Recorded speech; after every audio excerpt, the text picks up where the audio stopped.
So what we want to do is use Excel to create a McKinsey report from a set of data. I need to visualize the insights, the explanation about the components. So what we are going to do first is to reference the explanation from the highest rated to the lowest rated.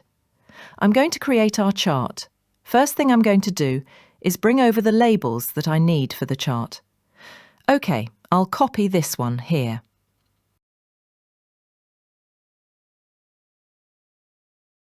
So, I'm going to reference the cell, drag this down. For the bars, I'm going to use the REPT function. This is the repeat function in Excel. In quotation, the text that I want to repeat is this symbol. I want to repeat it this many times.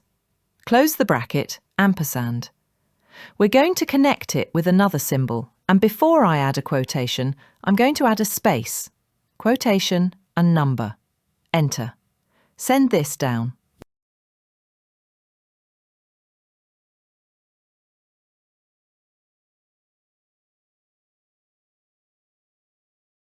That's it, pretty much done.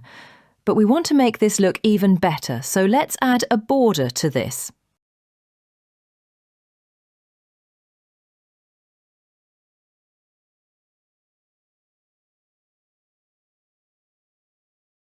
To add a border to this, I'm going to go with this light grey, so I can customize as I desire.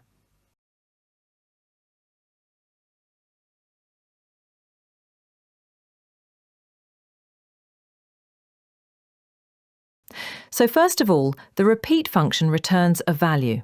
That value is text, just like any text. You can adjust the font colour of the text, and this way you can get different coloured bars.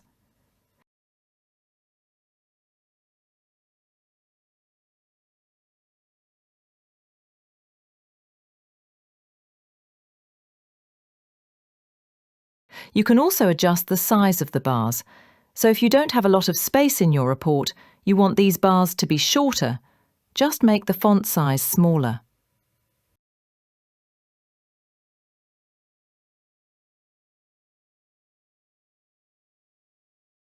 Another way you can tweak the style of your bars is by adjusting the font type.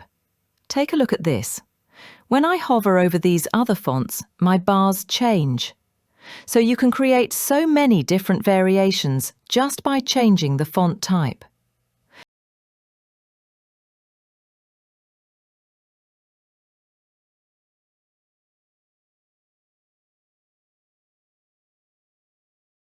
Some other variations of this. So I used the dash symbol here. You can use any symbol of your choice.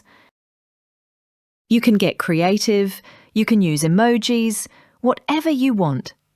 It can be just as simple as using a dot. I'm just going to remove this symbol here.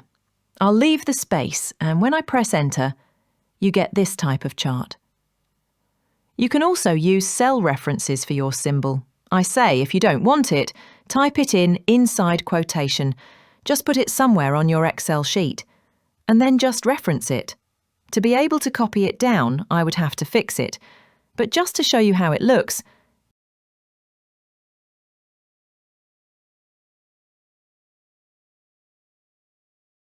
use the F4 key. You can press Ctrl plus Enter, and let's just copy this down and fill with that formatting.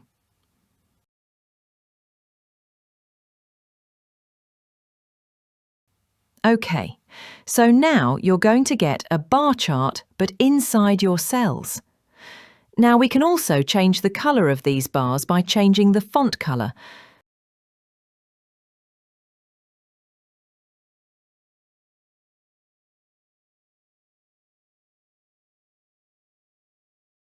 And these are a bit too bulky, so let's adjust the font size.